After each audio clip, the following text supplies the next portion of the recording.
Actualité oblige. Vous le savez, nous sommes dans la fièvre du premier tour des élections législatives et locales. À l'heure qu'il est, on est dans la phase de dépouillement et vous le vivez en direct sur nos antennes depuis ce matin. Alors, comment s'est déroulé ce scrutin? Dans quelle ambiance? C'est pourquoi je m'en vais vous inviter à suivre cette synthèse concoctée par Esmine Chouchou Kayouma. Ce samedi, dès 7h30, près de 900 000 électeurs étaient attendus dans les 3102 bureaux de vote, dont une centaine à l'étranger, pour élire les premiers députés et les conseils locaux de la 5e République. 800 candidats briquent les 145 sièges de la Chambre basse du Parlement au premier tour des élections législatives, alors qu'aux élections locales, tour unique, 18 000 candidats sont en lice pour les 3078 sièges. Dans un souci de transparence, le dépouillement des urnes débuté à 18h se fait bureau par bureau en présence des représentants des partis, des candidats, des médias ainsi que des missions d'observation électorale. À l'issue de ce scrutin, le ministère de l'Intérieur donnera les résultats provisoires avant le démarrage du second tour des élections législatives prévues pour le 11 octobre prochain. Rappelons que ce double scrutin rentre dans le cadre du renouvellement des institutions de la République, conformément à la feuille de route fixée par le président de la République, Brice Clotaire Oligui Nguema. Il s'agit ici d'un processus qui marquera la fin de la transition entamée il y a 2 ans en République gabonaise. Et pour rester justement dans ce registre, il se trouve qu'au cours de ce scrutin, nombreux ont observé certains dysfonctionnements, des exceptions que l'on va découvrir dans ce reportage de Gabriel Guillain-Lemami. Regardez. Le Gabon abrite pour la 2e fois, après celle de 2018, les élections législatives et locales de 2025. Un double scrutin organisé dans un contexte post-transition sous le président de la République, Brice Clotaire Oligui Nguema. Si le ministère de l'Intérieur s'est ménagé pour que ces élections se déroulent dans des conditions favorables, il n'en demeure pas moins que quelques exceptions ont été observées. Le cas, par exemple, d'un candidat qui aurait retiré sa candidature, mais dont les bulletins de vote étaient présents dans le bureau de vote. Je suis étonné parce qu'aujourd'hui je suis à Wenge, je me suis rendu pour voter.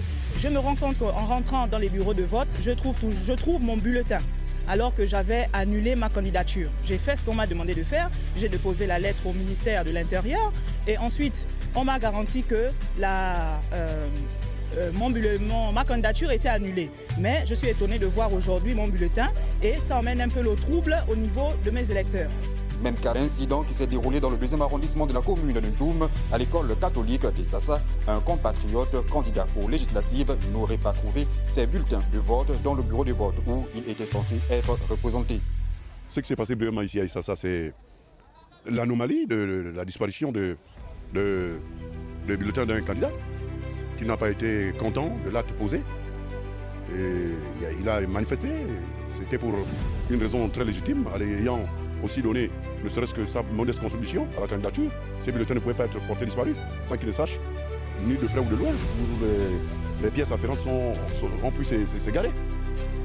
La lenteur dans l'exécution du scrutin, les électeurs fatigués d'attendre longtemps étaient mécontents. Le cas de ceux dont le bureau de vote se trouvait à l'école privée du PK13. Ces élections, il faut le rappeler, visent à légitimer les institutions de la nouvelle 5e République. Voilà, et dans le même temps, il y a cette importante déclaration du ministre de l'Intérieur, tenue également ce samedi, qui revient justement sur le déroulement de cette élection. Je ne vous en dis pas plus, je vous invite à suivre un extrait de cette déclaration. Regardez. Quelle que soit l'injustice dont on peut être sujet, il faut saisir les juridictions. Et dans le cas d'espèce, pour une des situations, c'était un compatriote qui s'estimant candidat n'a pas vu ses bulletins de vote présents. Mais ce compatriote aurait dû saisir les juridictions et en saisissant les juridictions, il aurait bien vu que sa candidature n'a pas été validée. Et quand c'est comme ça, il s'agit, s'il y a des recours à introduire les recours, de ne pas agir de la manière la moins démocratique ou conventionnelle qui soit. Pour ça, nous avons rattrapé le coup, puisque dans le même bureau de vote, il y avait l'élection locale qui se poursuivait et certains matériels de l'élection législative ont été, comme vous l'avez dit, saccagés, mais nous avons rattrapé le coup et donc le vote se poursuit normalement. Pour Dienga, c'est la même chose. Quelques bureaux de vote ont été, on va dire, saccagés. J'attends que les équipes le fassent le point. Et là aussi, sur le coup, il s'agit d'un compatriote dont la candidature a été invalidée par le tribunal administratif. Donc il n'y avait pas de raison de venir à nouveau demander que ces bulletins de vote soient présents dans le bureau de vote. Donc pour l'une ou l'autre des situations, la solution, ce n'est pas d'agir de la sorte. Voilà des propos recueillis au micro de Henrik Bokoko sur les images de Eric Mokoko. Les délégués de la Cour constitutionnelle étaient présents dans les bureaux de vote ce jour, 27 septembre 2025, jour des élections législatives et locales. Au Gabon comme à l'étranger, ils ont mené leur mission sans s'immiscer dans l'organisation du vote conformément aux dispositions légales en vigueur. Reportage Wilfried Pinga-Vwamba, Ntam Kusu Okanoa, Ntam et Yogo. À Libreville comme à l'intérieur du pays, les populations se sont rendues massivement aux urnes dans le cadre des élections législatives et locales de la Ve République. Dans une atmosphère calme et sereine, les électeurs ont accompli leur devoir civique en toute quiétude. Exceptionnellement, un électeur affaibli par son handicap a voté hors du bureau de vote dans le 6e arrondissement en présence de quelques membres de la commission électorale locale de cette partie de la capitale. Au cœur de ce climat électoral apaisé, les délégués de la Cour constitutionnelle étaient également présents. Sans interférer dans l'organisation du scrutin, ils ont veillé à la régularité des opérations électorales tout en relevant des éventuelles irrégularités. Pour ce faire, ils ont observé attentivement l'ensemble des opérations, l'heure d'ouverture des bureaux de vote, la présence effective de tous les scrutateurs, la disponibilité du matériel électoral ainsi que l'accessibilité des bureaux aux électeurs. Cette mission s'est déroulée dans tous les chefs-lieux de province et leurs environs, notamment à Port-Gentil dans l'Ogooué maritime, à Makoko dans l'Ogooué-Ivindo, à Franceville dans le Haut-Ogooué, à Oyem dans le Septentrion ainsi qu'à Chibanga dans la Nyanga. Les représentations diplomatiques du Gabon n'ont pas été en reste. La Cour constitutionnelle y a également déployé ses délégués, notamment à Paris en France, à Madrid en Espagne, mais aussi à Lomé au Togo. Par la voix de son président Dieudonné Abaono, la Cour constitutionnelle réaffirme sa volonté de mener à bien sa mission tout au long du processus électoral jusqu'à la proclamation des résultats définitifs. Une présence renforcée sur le terrain qui vise à garantir la transparence, la crédibilité et la légitimité du scrutin. Et à l'occasion justement des élections législatives et locales, le président de la République, Brice Clotaire Oligui Nguema, empêché à donner mandat à un représentant afin de participer au vote en son nom, conformément au code électoral. C'était à l'école pilote du centre. Aline Nzila, Igor Ovunza, Roland Rogombe. Pour des raisons d'agenda diplomatique, je serai en mission hors du territoire national le jour du scrutin, le 27 septembre prochain. Cependant, je remplirai ce devoir civique par le biais d'une procuration, comme le prévoit notre code électoral. Comme indiqué dans son allocution durant son séjour à Oyem, le chef de l'État a, au cours d'une audience, signé sa procuration avant son départ pour les Nations Unies en présence du ministre de l'Intérieur. Ce document a été remis en main propre au commandant de la sécurité rapprochée de la garde républicaine dans le respect des procédures de la loi en vigueur. Ce samedi 27 septembre, jour de vote, c'est à l'école pilote du centre que le mandaté est venu accomplir son devoir citoyen au nom du président de la République. Conformément aux articles 149 et 150 du code électoral, tout électeur dont l'impossibilité de se rendre personnellement dans un bureau de vote peut donner procuration à la personne de son choix dans le strict respect des dispositions légales.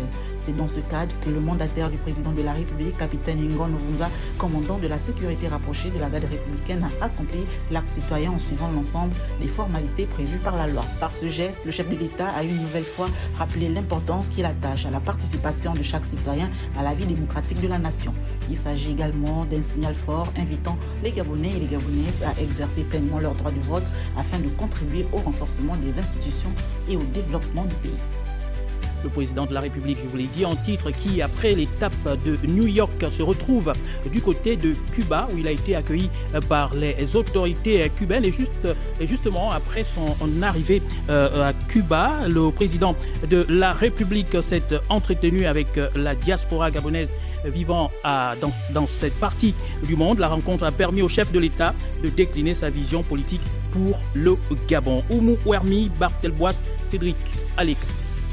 Le séjour du chef de l'État à La Havane est marqué par cet échange avec le corps diplomatique, en tête-à-tête, afin de s'imprégner du fonctionnement de cette représentation ainsi que des mots qui minent son quotidien. Puis une rencontre plus élargie avec la communauté gabonaise constituée majoritairement d'étudiants en médecine bénéficiant de la coopération entre les deux États.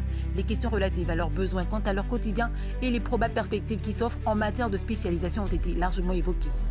Monsieur le Président de la République, chers pères, il est important de vous signifier que la jeunesse gabonaise, exaltée et pleine d'espoir, se réjouit d'avoir pour président un homme de vigueur, jeune comme elle, animé d'une vision claire et profonde d'affection pour sa génération. Nous voyons en vous un président qui incarne cette force nouvelle, celle d'un avenir prometteur d'une jeunesse déterminée à bâtir sa mission. L'ensemble des préoccupations et des difficultés soulignées, non sans admettre le traitement, la formation de qualité reçue grâce à l'excellence du niveau de partenariat entre Libreville et la Havane. Votre vision pour la matérialisation du nouveau Gabon est pour nous une réelle source de motivation qui définit l'amplitude que nous avons pour mieux porter la voix de notre pays à Cuba. Toujours aussi pragmatique et soucieux du bien-être de ses compatriotes, Brice Clotaire Oligui Nguema, animé d'un esprit républicain ainsi que des valeurs qui l'accompagnent, à séance tenante soldé les frais de scolarité non payés de ses étudiants boursiers ainsi que de leurs bourses, leur garantissant à l'avenir un meilleur traitement de ces questions. Nous vous remercions, Monsieur le Président. Nous, la communauté estudiantine gabonaise résidant à Cuba, nous réaffirmons en ce jour notre amour et notre loyauté indéfectible envers notre nation. Notre volonté est de revenir au Gabon, fort de nos savoirs, de nos compétences, pour participer à la construction d'un avenir meilleur pour tous. Vu la satisfaction de la communauté gabonaise, cette rencontre s'est achevée sous de bons auspices. Le chef de l'État a à cette occasion été gratifié de plusieurs cadeaux par ses compatriotes, bien heureux de le recevoir et fiers de toutes les actions de développement menées par lui depuis le 30 août 2023. Arnaud Baobé nous a rejoint sur ce plateau. Il est chargé de la communication de la SEG. Arnaud Baobé, bonsoir. Bonsoir Arnaud Manza. Voilà, vous êtes justement là pour une importante communication relative aux poursuites des travaux de raccordement du nouveau groupe K-Powership au réseau SEG. C'est bien ça? C'est cela, Arnaud Manza. Allez-y. La SEG informe les usagers du Grand Libreville de la poursuite des travaux de raccordement au réseau SEG d'une nouvelle unité de production d'électricité de 150 MW de l'opérateur K-Powership. Initialement prévu pour s'achever le 15 septembre 2025. Ces travaux se poursuivent selon un calendrier réajusté établi en concertation avec les parties prenantes concernées. Ce prolongement est motivé par des contraintes techniques liées à la sécurité des équipements gaz identifiés lors des opérations de raccordement. En raison de ces ajustements, les perturbations en électricité se poursuivront jusqu'à l'achèvement des travaux prévus dans les meilleurs délais.